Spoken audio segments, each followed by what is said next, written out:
In modern contexts, the titles most associated with Jesus of Nazareth are high-status identifiers like Son of God or Messiah. Yet the Gospel accounts record a different preference. Jesus referred to himself as the Son of Man more than 80 times, far outnumbering every other title used in the text.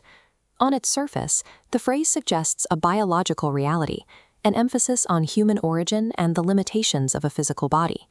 This earthly focus appears in Matthew, where Jesus notes that while foxes have holes and birds have nests, the Son of Man has nowhere to lay his head. In another instance, he defines his purpose as that of a servant who gives his life as a ransom for many. This results in a persistent, unavoidable tension. A figure of global influence chose a primary identifier defined by human limitation. As the narratives progress, the humble connotations of the title begin to collide with the actions Jesus performs while using it. In Matthew and Mark, Jesus invokes Son of Man to perform a divine prerogative, forgiving sins. This authority extends into religious law, claiming lordship over the Sabbath. By John, the scope is universal, granting him power to execute eternal judgment.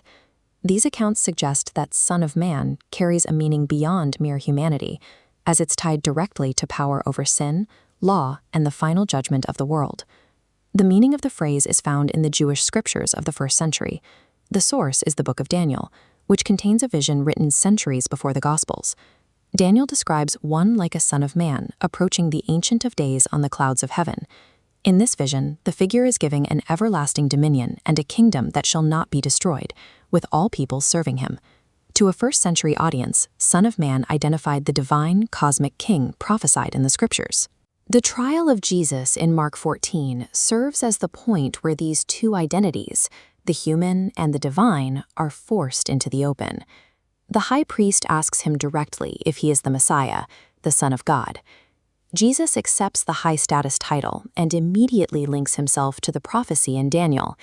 He tells the court they will see the Son of Man coming with the clouds of heaven, a statement that claimed ultimate authority over the judges presiding over his case.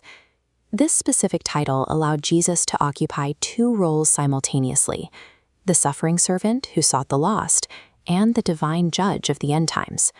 By using Son of Man 80 times, Jesus spoke to a nature that was both fully human and divine.